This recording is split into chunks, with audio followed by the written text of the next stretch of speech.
Olá, graça, paz e alegria. A porção de hoje recomendada para a leitura da Bíblia em um ano no plano sequencial é Juízes do capítulo 15 ao capítulo 18. Hoje nós lemos o restante da história de Sansão até o final e uma história da tomada da herança de Dan. Sansão tinha ficado chateado com o que aconteceu naquela questão do enigma e tudo mais e nem voltou para sua esposa. Mas depois que passou um tempo, ele resolve voltar para casa, encontrar com a esposa e descobre que o pai já tinha entregado ela para outra pessoa. Pensou que ele não queria mais. E aí, até o sogrão tentou, fica com a irmã mais nova, ela é bonitona, olha só, fica aí. Sansão fica transtornado, é claro, não gosta de tudo que aconteceu, e nós sabemos que, na verdade, todo esse movimento era para que de fato o Senhor cumprisse um propósito, era para que o coração de Sansão se levantasse contra os filisteus, não era uma mera questão do seu romance, da sua paixão, do seu casamento em si, era muito mais, o Senhor estava agindo naquela história. O Senhor sim pode agir a partir de situações que acontecem no nosso dia a dia para que possa encaminhar as coisas de acordo com a vontade dele. Nós precisamos estar atentos e discernir de fato aquilo que o Senhor faz para que possamos entender o que ele faz no correr da história ao revelar os seus planos nas coisas que acontecem com a gente no dia a dia, nas coisas que acontecem na nossa história. Começa aqui toda a ação de Sansão contra os filisteus. Ele começou gerando problemas, digamos, para a economia dos filisteus, porque queimou o que seria colhido e aquilo serviria tanto para mantimento, para alimento de quem plantou e, claro, para comércio, aquilo seria vendido possivelmente para outras pessoas. Então, ele causou um baita de um problema. Aí os filisteus resolvem se vingar do sogro de Sansão, porque entendem que ele é o culpado, que deixou Sansão nervoso porque não guardou a esposa para ele, e eles fazem com a família dessa mulher de Sansão exatamente o que disseram que iam fazer se ela não revelasse o segredo do enigma, se ela não descobrisse com Sansão qual era o segredo do enigma. Eles fazem exatamente a mesma coisa que disseram que iam fazer antes. E aí Sansão vai agir em cima disso, começa toda uma história, o texto não nos dá muitos detalhes nesse momento, mas já diz que Sansão começou a matar gente, já começou a causar problema para os filisteus. E aí dessa encrenca, Judá fica preocupada, a tribo fica preocupada porque essa encrenca segue. E aí eles temem por um mal maior e resolvem entregar Sansão para os filisteus. No fim, Sansão, que estava sendo entregue e parecia um derrotado, mata mais um tanto de filisteu no meio daquela encrenca toda. Quando parece que não tem mais nada para acontecer, quando nós estamos já no fundo do poço, o Senhor age e faz a sua história acontecer na nossa história, quando nós estamos seguindo o plano que vem dele, aquele que estamos seguindo a vontade dele, deixando que de fato ele manifeste o querer dele na nossa vida.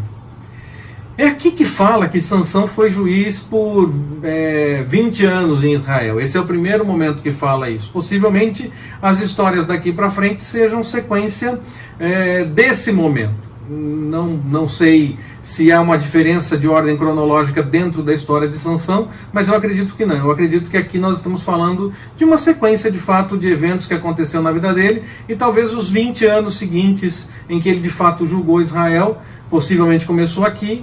Antes ele estava apenas agindo, a partir desse momento Israel reconhece a autoridade dele, reconhece que o Senhor tem alguma coisa na vida dele, que está lutando contra os inimigos e vencendo, e aí ele consegue então, ele passa então a julgar Israel, e fala que foi durante 20 anos. Esse não é o único momento que fala que ele julgou durante 20 anos, isso é repetido quando vão buscar o corpo dele para o sepultamento, repete-se que ele julgou Israel durante 20 anos. Então eu acho que as histórias daqui para frente são as histórias que acontecem durante esse período até que ele é preso pelos filisteus de fato.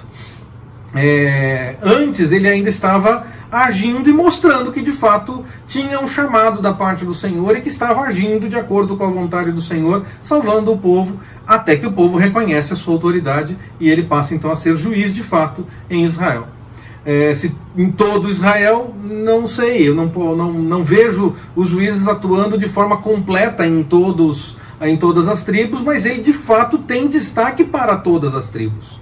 É mais um dos juízes que, ainda que tivesse uma atuação específica com Judá, ele pode ter agido em vários outros lugares, em várias outras situações, ou até mesmo ido para outro lugar e não ter ficado apenas com os da tribo de Judá, que foram os que entregaram ele inicialmente para os filisteus. Mas ele tem destaque para todo Israel e possivelmente agiu a favor de todo Israel e não apenas a favor apenas da tribo que ele estava habitando, onde ele estava morando. Ele não era um super, ele não era uma pessoa que fazia tudo certinho. Ele era humano, simplesmente um ser humano. Suas ações mostram isso. Cada um dos seus passeios românticos, nós vemos situações que resultaram em uma nova ação da parte do Senhor contra aqueles que oprimiam Israel. Logo, ele seguia a sua vida como qualquer ser humano, e o Senhor se manifestava a partir dele e na vida dele em muitos momentos das coisas que ele fazia e vivia. Nós nos preocupamos sim com ser super, com ser muito crente, extremamente espiritual, e é claro que não é ruim que nós tenhamos cuidado com observar as coisas que o Senhor realmente nos orienta e fazer a vontade do Senhor. É extremamente importante isso. Não vou dizer contra nunca. Não posso, não faz sentido falar contra isso. Mas nós não precisamos nos preocupar com um padrão de excelência o tempo todo. Nós somos humanos. Nós podemos sim, é melhor que não, mas nós podemos sim caminhar na direção errada.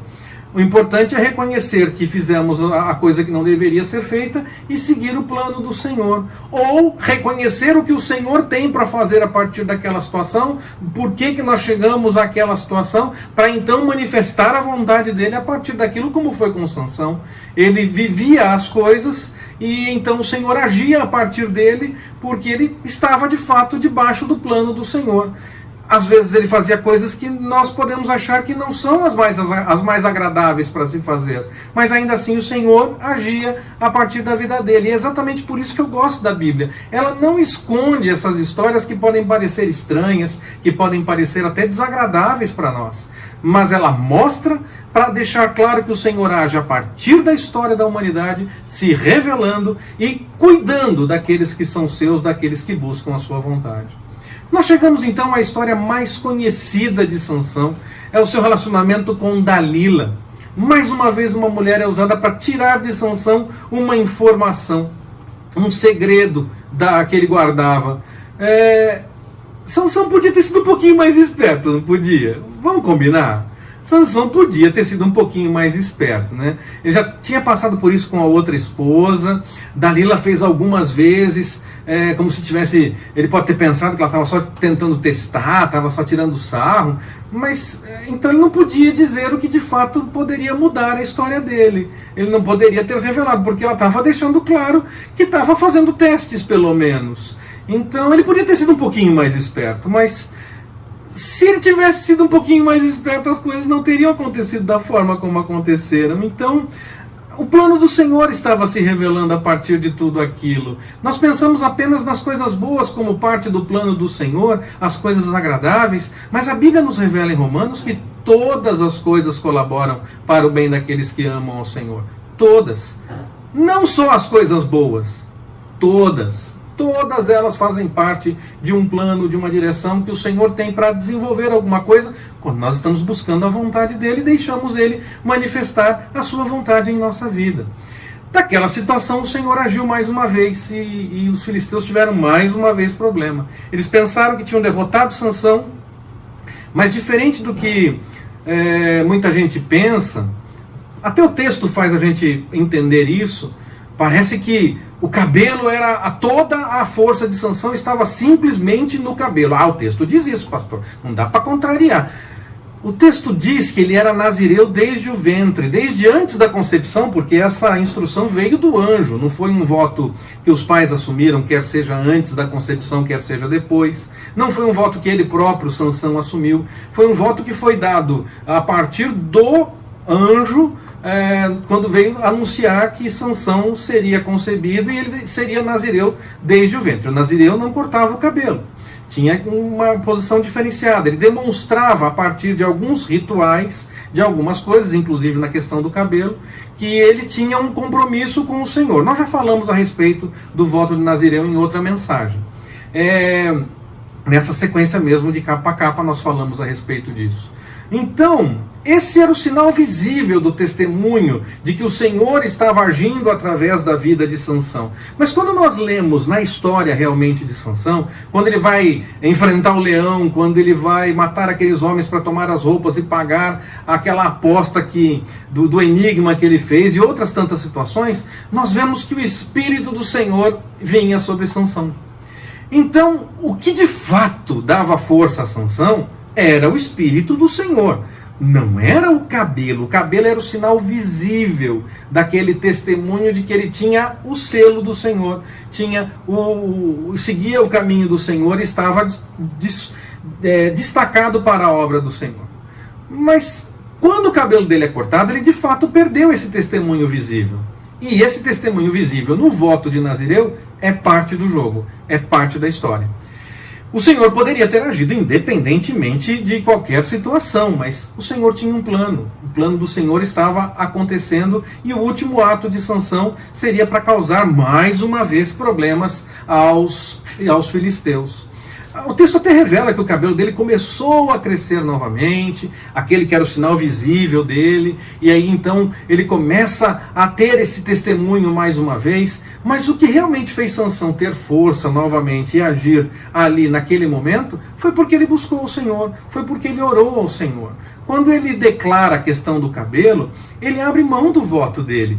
É como se ele estivesse abrindo mão do voto dele, porque se Dalila estava todas as vezes testando para ver o que ia acontecer, era claro que ela ia testar mais uma vez, ué. Então, ele naquele momento foi como se abrisse mão do voto dele. No momento em que ele ora ao Senhor mais uma vez, o Senhor enche outra vez com o Espírito. O texto não diz isso com todas as letras mais nesse momento, mas ele buscou no Senhor essa força, ele buscou não no cabelo. O cabelo já começava a aparecer, o texto diz, e já começava a ser testemunho novamente de que ele tinha um destaque da parte do Senhor. Mas foi por conta da sua oração que ele agiu, e diz o texto que tinha 3.000 no telhado, entre homens e mulheres. A casa estava cheia e tinha 3.000 no telhado. Alguns entendem que era 3.000 no total, outros entendem que dentro da casa nem contaram e tinha mais 3.000, perto de 3.000, cerca de 3.000 no telhado. De uma forma ou de outra, era muita gente nesse ambiente, e ali mais uma vez o Senhor agiu, causando grande derrota através de um homem, um apenas, que estava agora cego, sem o sinal visível completo do seu cabelo, provando o seu compromisso com o Senhor. Ainda assim o Senhor agiu através da vida dele, e ele sozinho matou, na sua própria morte, mais filisteus, diz o texto, que matou durante toda a sua vida. E olha que o texto de Juízes diz que Sansão aprontou bastante para os filisteus. Nós chegamos na história de Mica, e nessa história nós não vemos um juiz. Nós notamos a informação, não havia rei em Israel, então alguma coisa tinha mudado. Possivelmente ou já estávamos na monarquia, ou já tinha passado. Não, eu acredito que nós já estávamos na monarquia, então se fez essa observação. Mas poderia também ter passado, e seria necessário dizer, olha, naquele momento não tinha, como agora. Mas aí o texto diria isso, eu acredito. Então nós estávamos possivelmente durante a monarquia, quando esse texto é revelado para as pessoas, e essas informações são colocadas à disposição no livro de Juízes. E aí o texto diz, não tinha rei naquela época. E diz mais, cada um fazia o que achava melhor. Era cada um por si. Parece que o texto foi escrito assim, num momento em que já havia rei, para revelar que não tinha rei antes, e que nesse momento não havia uma liderança religiosa para a nação. A história fala de idolatria e de muito mais coisas. Então parece que há alguma coisa estranha aí. Não parece ser um texto de fato do tempo dos juízes, que se manifestavam para livrar o povo, e o povo abandonando as coisas erradas e para dar uma nova liderança espiritual. Nós não temos como saber o momento exato que essa história aconteceu, pois ela é contada também rapidamente, se nós pararmos para avaliar e lermos com cuidado, lá no capítulo 19 de Josué. Em algumas traduções fala da cidade como Lezen em Josué e como Laís em Juízes, outras podem até inverter, podem ter outras letras para falar dos nomes da cidade, mas tudo indica que as duas, no caso, seria a mesma cidade. Ou por conta da tradução, não se deve traduzir nome exatamente por isso, porque por conta da tradução cada um pode colocar uma letra ou tirar uma letra, ou mudar alguma coisa, ou a lembrança das pessoas, não, era esse o nome, não, era aquele, e no fim era a mesma cidade. Às vezes nós estamos falando da mesma coisa, ou da mesma cidade, ou da mesma pessoa, mas cada um fala como se fossem pessoas, cidades, coisas diferentes, e no fim é a mesma coisa, só que cada um lembra de um nome diferente para poder falar a respeito daquilo. Então, tudo indica que Lezen ou Laís eram a mesma cidade, na verdade, e que essa história aconteceu muito mais próxima dos dias de Josué do que do tempo da monarquia, que se nós pensássemos Juízes como uma sequência cronológica, eu já disse que eu não vejo essa preocupação cronológica em Juízes, apesar das histórias serem todas verdadeiras. Eu não vejo essa preocupação com uma ordem cronológica das histórias. Elas aconteceram, mas podem ter acontecido em momentos diferentes. Mas se nós pensássemos em Juízes como começando o tempo dos Juízes logo depois de Josué e terminando lá em Samuel, porque Ruth fala do tempo dos Juízes, nós pensássemos então, chegou em Samuel, nós estamos chegando na monarquia, então nós estaríamos mais perto da monarquia. Nesse momento nós estamos chegando ao capítulo 18, então nós já estamos mais perto da monarquia. Na verdade não, porque o texto mesmo fala a respeito de um neto de Moisés. Então nós estamos mais perto de Josué nessa história do que do tempo da monarquia de fato. Isso não anula a história de fato, não anula que ela aconteceu, apenas é mais um ingrediente para confirmar aquilo que eu estou dizendo desde o começo e até mesmo antes de começar a falar do tempo dos Juízes. Que as histórias de Juízes não estão preocupadas com a ordem cronológica, mas com a lição que elas ensinam e com a veracidade das histórias, ainda que não seja numa ordem específica. A leitura desse texto nos permite ver uma série de coisas, uma série de informações. Eu fico aqui, muitas vezes, com as lições dessas histórias. Ainda que, claro, eu falo das histórias porque as lições são tiradas delas. Mas é muito importante nesse desafio você fazer a leitura. Porque mesmo que eu fale das histórias, eu não falo de todas elas. E talvez se nós repetíssemos esse desafio no ano que vem e seguíssemos na mesma sequência de textos, nós falaríamos algumas coisas parecidas e outras coisas muito diferentes, porque sempre tem mais alguma coisa que o Senhor nos revela a partir do texto. Então, eu posso falar das histórias aqui, mas não falo de todas elas. É importante conhecer os detalhes desses textos, de toda a leitura da Bíblia nesse desafio que nós estamos fazendo da leitura toda em um ano no plano sequencial. Nessa história especificamente nós vemos ídolos, nós vemos um levita sacerdote que parece que está mais preocupado com fama do que com fazer a vontade do Senhor. Afinal de contas ele aceita ir com uma outra tribo porque ele recebe esse convite e afinal de contas seria melhor ser sacerdote de uma tribo toda do que ser sacerdote apenas numa casa. Quando nós estamos realmente preocupados com fazer a vontade do Senhor, pouco importa se são muitos ou são poucos. Nós estamos fazendo a vontade do Senhor. Se for para muitos, ótimo. Se for para poucos, ótimo também. Desde que seja fazendo a vontade do Senhor. Não interessa se tem 10, 5, 2 ou 1 talento. Nós temos que fazer a vontade do Senhor. Nós temos que fazer de acordo com o chamado do Senhor. E fazer como se fosse para o Senhor e não para homens. Então pouco importa se era numa casa ou se era para uma tribo toda. Ele tinha que estar onde Deus mandasse ele estar. Se Deus mandasse ele com a tribo toda, ótimo. Se Deus mandasse ele ficar na casa, ótimo. Mas nessa história parece que Deus está um pouco distante de toda essa história. Porque há uma aparência de espiritualidade, mas nós temos a idolatria, nós temos todo esse jogo de poder. Nós vemos então que a liderança religiosa estava misturando muito as coisas. E aí não estava de fato seguindo a vontade do Senhor. Claro, nós não temos só o líder, nesse caso, fazendo coisa errada, porque o povo poderia discernir e fazer diferente. O líder pode sim influenciar e direcionar as coisas de forma errada. É claro que pode. Ele tem que tomar mais cuidado, porque a quem muito é dado, muito é cobrado. Mas o povo também precisa observar e notar se está fazendo a vontade do Senhor ao seguir aquele líder. Quando a liderança não está contrariando a vontade do Senhor, nós obedecemos. Mas quando ela contraria a vontade do Senhor, até egípcio foi poupado em uma das pragas, porque temeu ao Senhor e fez diferente do que Faraó queria que fizesse. Nós vemos Daniel e os seus amigos sendo poupados porque desobedeceram à autoridade, mas porque a autoridade estava indo contra o Senhor. Não fala que eles desobedeceram porque quiseram ou porque queriam diferente, mas porque aquela autoridade estava indo contra a vontade do Senhor. Falamos nas parteiras do Egito, no caso em que os filhos das hebreias eram poupados. Nós falamos a respeito de Raabe. Nós precisamos ter certeza se realmente é um chamado do Senhor, se é diferente a vontade do Senhor, se nós estamos fazendo por nossa vontade, e seguir a vontade do Senhor. Nós obedecemos a autoridade, ponto. Religiosa, autoridade secular, nós obedecemos a autoridade. Quando essa autoridade vai contra a vontade do Senhor, não importa se religiosa ou secular, nós devemos preferir obedecer a vontade do Senhor. Nós não precisamos seguir a autoridade que está indo contra a vontade do Senhor.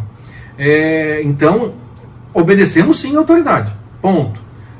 A menos que ela vá contra a vontade do Senhor. Quando ela vai contra a vontade do Senhor, nós podemos sim desobedecer, e aí seremos poupados. Como eu disse, lá no Egito, alguns foram poupados até mesmo numa das pragas, porque temeram ao Senhor e não seguiram a orientação de Faraó. Mas naquele momento, aquele povo preferia mesmo essa mistura toda. E aí eles ficam como exemplo na Bíblia para nós de como nós não devemos agir. Que o Senhor nos abençoe. Forte abraço, até mais, permitindo o Senhor.